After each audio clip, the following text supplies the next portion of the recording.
আসসালামু আলাইকুম সম্মানিত দর্শকবৃন্দ।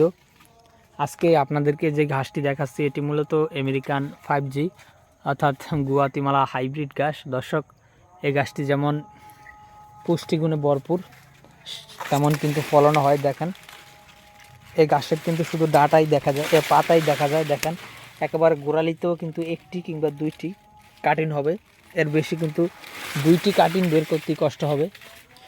তিনটি তো হবেই না, একটি কিংবা দুইটি এরকম করে কাটিং হবে। দেখেন, এখানে আরেকটি ঝাড়, এখানে দেখেন কাটিং খুবই কম, পাতাই বেশি। দেখেন কি পরিমাণ পাতা উপরে।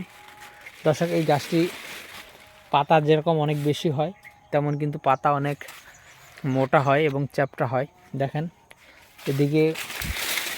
এদিকেও রয়েছে, দেখেন শুধু পাতা আর পাতা। তো দর্শক, বর্তমানে এই গুয়াতিমালা হাইব্রিড গাছটি খামারিরা কিন্তু ব্যাপকভাবে চাষ করছেন। তার কারণ হলো এটি যেরকম আপনার ভিটামিন এবং প্রোটিন পর্যাপ্ত পরিমাণে রয়েছে, তেমনিভাবে কিন্তু ক্যালসিয়ামও রয়েছে প্রায় 30 থেকে 35% মতো। তো দর্শক, সেক্ষেত্রে এই গাছটি গবাদি পশু অর্থাৎ গাভী গরুর জন্য বেস্ট হবে। সেক্ষেত্রে খামারিদের জন্য, যারা গাভী গরু পালন করেন তাদের জন্য কিন্তু এই গাছটি একটি আদর্শ ঘাস হিসেবে পরিচিত।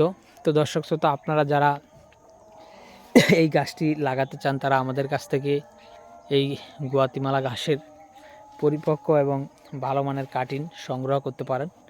দেখেন, আমাদের এই জমিতে নিচের দিকে পরিপক্ক হয়ে গিয়েছে কাটিংগুলো।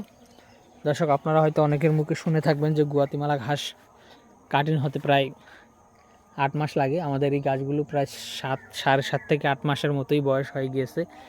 যদিও যারা গরু ছাগলকে কেটে খাওয়ানোর জন্য এই গাছগুলো চাষ করবেন তারা 2 থেকে 2.5 মাসে কেটে খাওয়াতে পারবেন। একবার কাটার পরে, প্রথমবার লাগালে হয়তো 4 থেকে 5 মাস সময় লাগবে। তার পরবর্তীতে কিন্তু একবার কাটার পরে 2 মাস পর পর কেটে খাওয়াতে পারবেন, অর্থাৎ 60 দিন পর পর কেটে খাওয়াতে পারবেন। তো দর্শক শ্রোতা, আজকে আমরা ভিডিওটি এখানে শেষ করব। যারা এই ঘাসের কাটিং সংগ্রহ করতে চান তারা অবশ্যই আমাদের স্ক্রিনে দেওয়া নম্বরে যোগাযোগ করবেন।